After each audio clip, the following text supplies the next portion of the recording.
Yeah, the scandal that destroyed a Fast and Furious car by Donut once again. Wait, didn't I just subscribe to them? Oh yeah, because after I opened this page, I subscribed to them. Okay, it's fine.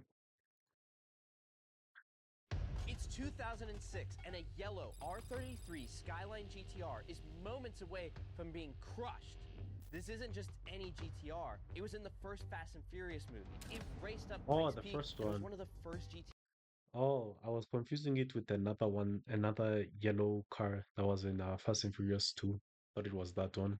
It was in the first Fast and Furious movie. It raced up Pikes Peak and was one of the first GTRs ever driven in the United States. This GTR Oh, was at the center of one of the wildest car scandals America has ever seen. As the Crusher starts up and turns this icon into scrap metal, a long saga involving million-dollar bail bonds, hostess clubs, federal agents, and broken promises comes to a close. wow. And it would forever change the way import cars exist in America. My name's Jimmy, and today in the Lore Garage, it's the story of MotorX. This episode has been sponsored by Shopify. The person at the center of all this is Hiroaki Nanahoshi. Hiro, as most people called him, grew up in Japan, steeped in GTR lore, like Jin Sakai stepping into a hot spring. Just look at that guy's glutes. While on a 2-year stint as a foreign exchange student in the United States, he fell in love with American culture, enough that he eventually moved to Los Angeles to live full-time sometime in the 1990s. Eventually, he ran into Advanced Auto Group.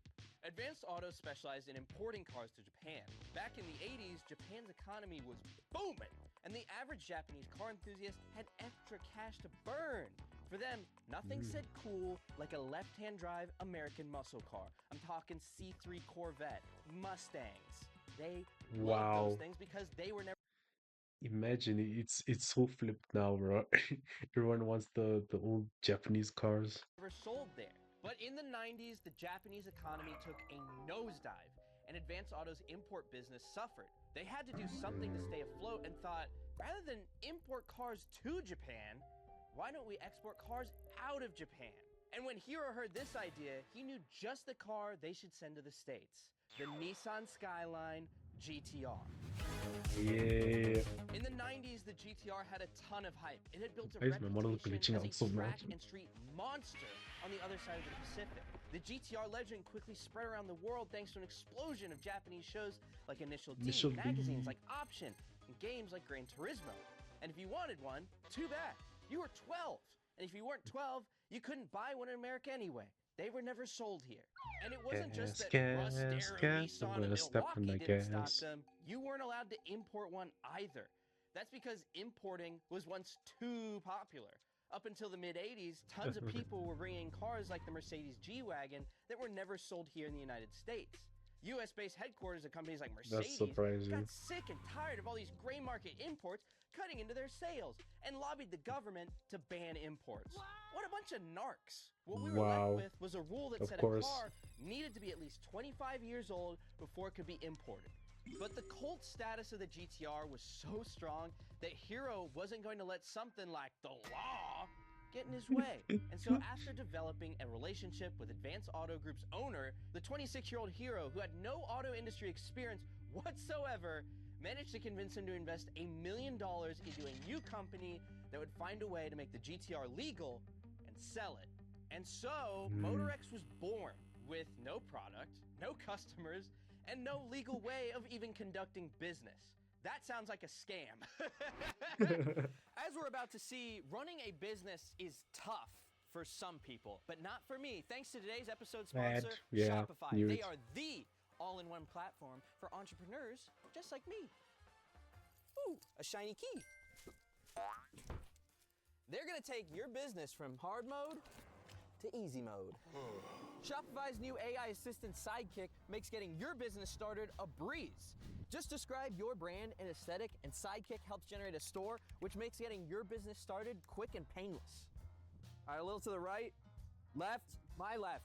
Do you have product photos that need a little help? Ugh. Sidekick helps you edit them wherever you are. I think I got an idea though. I can fix this. Isolating your products and getting rid of any unwanted backgrounds. Nice. That looks good. So if you're ready to free up some of your time while optimizing your business, head on over to shopify.com/donut to start your free trial. Now, I'm gonna get back to what I truly love doing, and that is reading 90s Japanese car magazines. Their first big hurdle was the 25-year import law, and if they wanted to sell I used to get car magazines like a lot. I would always beg my parents to get me one. Just read a few pages, mostly just looking at the cars themselves. Their first big hurdle was the 25-year import law, and if they wanted to sell imported vehicles that were never originally sold in the United States, they had to go through a complicated and expensive process to make them road legal. It came down to two key things: emissions and crash safety standards. For both, they needed permission and guidelines from the federal government entities that regulated these things: EPA and FUMBIS, which is a department of NHTSA. The most difficult task for Motorex by far was getting the GTR up to FUMBIS safety standards. And to find out what actually needed to be improved, they had to crash test several Skylines on the other side of the country in Maryland. Once they had the crash test data they needed, they had to design modifications to bring the cars up to code. Motorex engineered a lot of stuff, including reinforced front and rear bumpers and side impact beams to go inside the doors. So they basically had to upgrade the safety of the car in order for it to be allowed. Even a gauge cluster for the car that read in miles per hour, which I think is pretty sick. I really want one of these for the eventual Skyline I will own, because it also has the Motorex logo. Kind of quirky, kind of cool. I like it. Those parts had to be fitted to another Skyline and crash tested to prove they met the safety standards. The friggin' feds also wanted to make sure Motorex would do the modifications they agreed to do by forcing them to buy a government bond worth 150% of the value of every single vehicle they imported.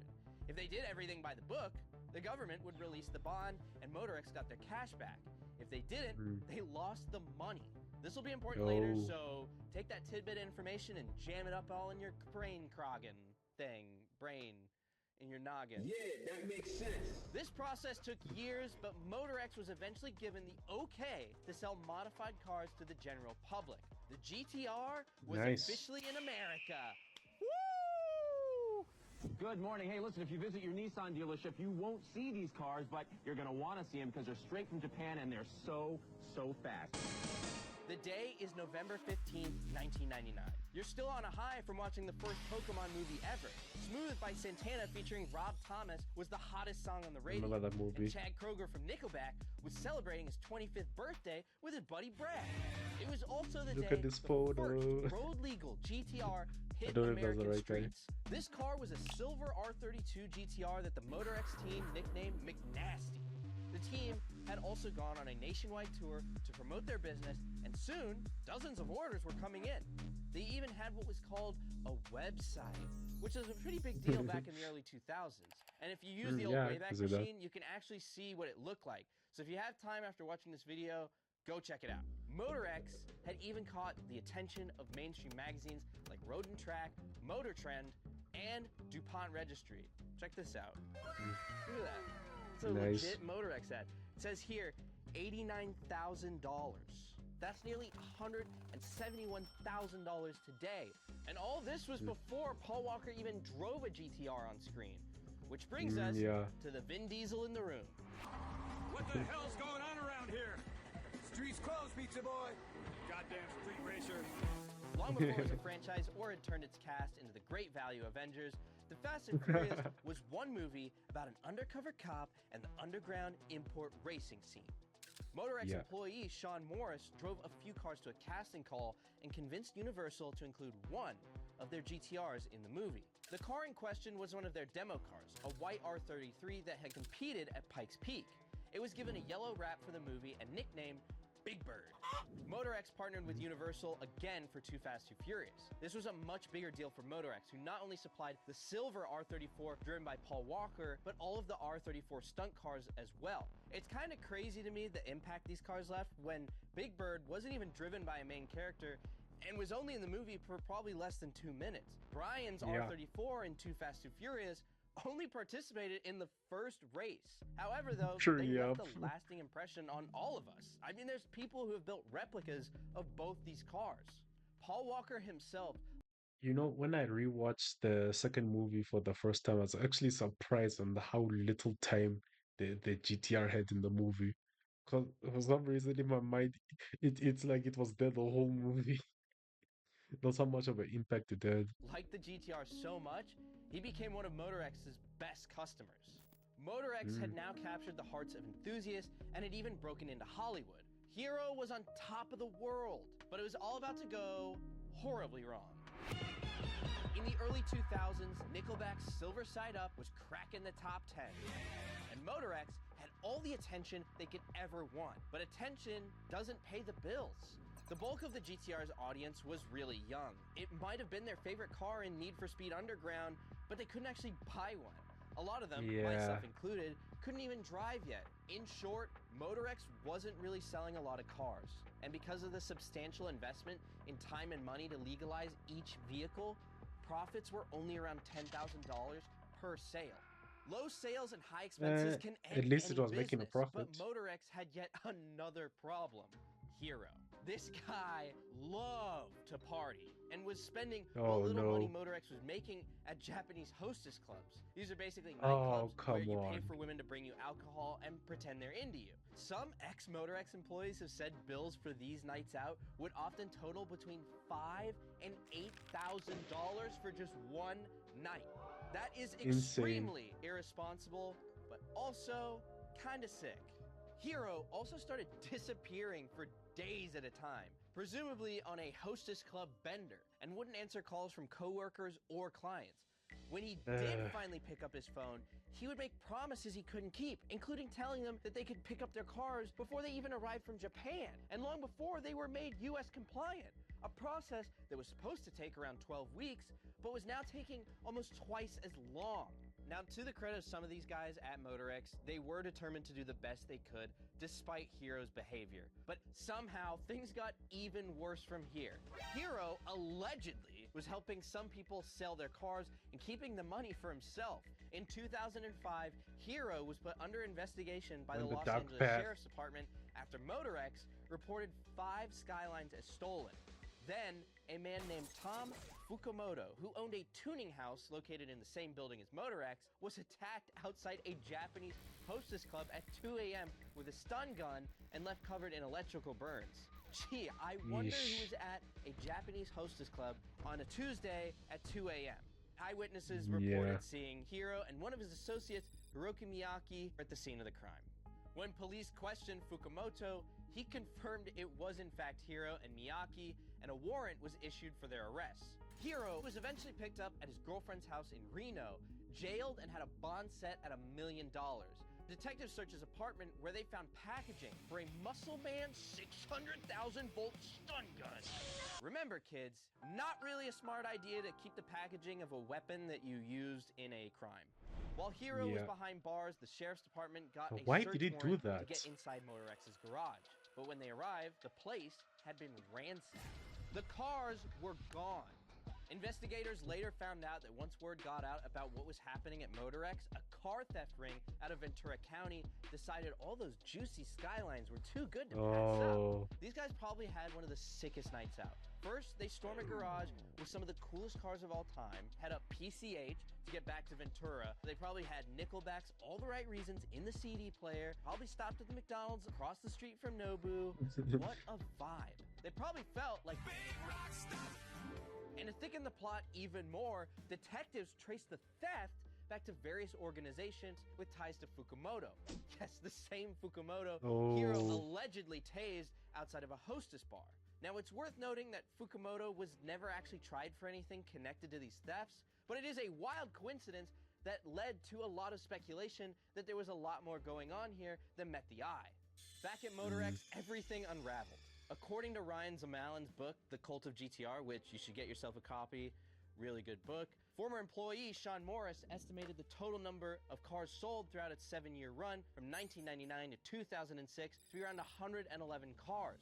And when you remember they were only making around 10 grand a car, that's pretty the fact small. that Hero was blowing at least half of that profit on a single night out, they didn't make it's money. not hard to see why the financial situation was so dire.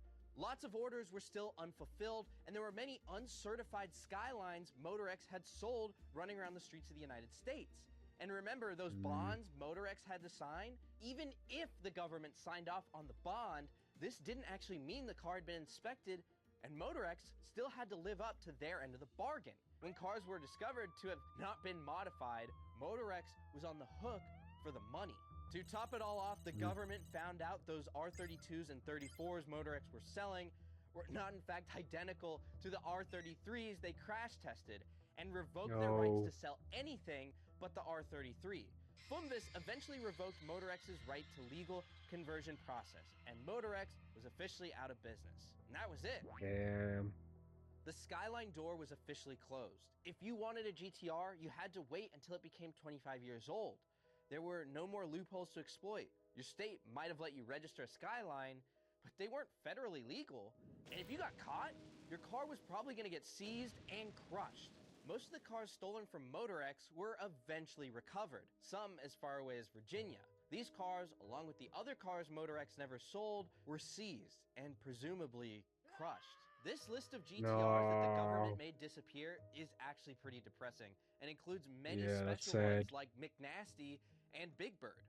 Thankfully, NHTSA was good enough to grandfather in the Skylines that Motorex had imported and sold, even the ones that hadn't gone through the official compliance modification. So the buyers themselves weren't out the cars or tens of thousands of dollars they spent on what they thought was a legitimate operation. As for Hiro, he was in and out of the court for nearly 4 more years for assaulting Fukumoto. At one point, Hiro's dad fell ill in Japan, and he received special permission from the court to leave the country to visit him. Hiro, of course, never came back and hasn't been heard from since. Unless you're a hostess, then you've probably heard a lot from him. And that's all the lore there is to know about Motorex. Thank you guys so much for watching this video. This is a new thing we're trying. We got a couple more episodes coming out soon. This is a really big passion project of mine. I love telling automotive stories. It's what brought me to Donut in the first place. We've got an incredible team behind this series. So thank you guys so much for watching. And remember, treasure all the moments you make because you never know when the sun's gonna blow up. Bye. Bye. While you're here, check out this video that I think you might like as well. Yeah, another great video. Like, yeah, bro, that was such interesting lore. Thank you for no Draft Kings. What? Streets closed. Peter Boy by Another Way Home. I love how you use Nickelback as a timeline check. You know, I've heard like very few songs from Nickelback. I should like, yeah, you know what? Let me just write it down and go back. I listen to his songs later. Well, their songs. I don't even know if I'm thinking of the correct song, but just a song that sounds similar to what they would make. Bro, am I just gonna go into a rabbit hole of donut media?